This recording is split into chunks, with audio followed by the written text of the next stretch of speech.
ప్రస్తుతం వివిధ ప్రాంతాల్లో నీటి వసతి ఉన్న చోట వరి నాట్లు పోసుకున్నారు రైతులు. కొన్ని చోట్ల నాట్లు వేసేందుకు సిద్ధమవుతున్నారు. మొత్తం మీద వివిధ దశల్లో ఖరీఫ్ వరి పనులు సాగుతున్నాయి. ఈ నేపథ్యంలో మొదటి దశలోనే అంటే నారుమడి దశలోనే కలుపు నివారిస్తే ప్రధాన పొలంలో కలుపును అరికట్టేందుకు ఆస్కారం ఉంటుంది. అయితే ఎలాంటి రసాయన ఎరువుల్ని పిచికారీ చేసి నివారించవచ్చో తెలియజేస్తున్నారు శాస్త్రవేత్తలు.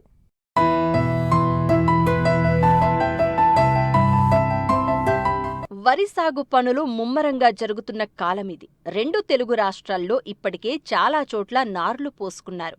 సాగునీటి సౌకర్యం ఉన్న ప్రాంతాల్లో దీర్ఘకాలిక రకాలను ఇప్పటికే నాట్లు వేస్తున్నారు. అయితే వరి పంటలో రైతులకు కలుపు మొక్కల సమస్య వేధిస్తుంది. ఒకవైపు కూలీల కొరత, మరోవైపు వానలతో కలుపు మొక్కలు రోజురోజుకు అధికమై పంట ఎదుగుదలను అడ్డుకుంటాయి. అలాగే భూమిలోని పోషకాలు పంట మొక్కలకు అందకుండా కలుపు మొక్కలే లాగేసుకుంటాయి. కాబట్టి నారుమడిలోనే సమగ్ర కలుపు నివారణ చర్యలు చేపడితే ప్రధాన పొలంలో కలుపు పెరగకుండా నిరోధించవచ్చు.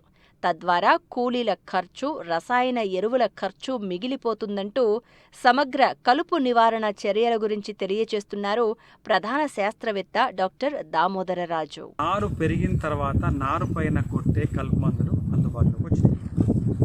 అవేంటంటే ముఖ్యంగా ఈ బిస్పైరిబాక్ సోడియం ఒక మందు 1 లీటర్ నీటికి 0.5 ml కలిపి మీరు పిచికారీ చేసుకున్నట్లయితే మీకు ఈ కలుపు అనేది చస్తుంది.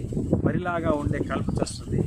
వరి ఏం కాదు. పోస్ట్ ఎమర్జెన్సీ మందులు కనుక వాడుకున్నట్లయితే మీకు సులభంగా నారుమడిలో కలుపు నివారించుకోవచ్చు.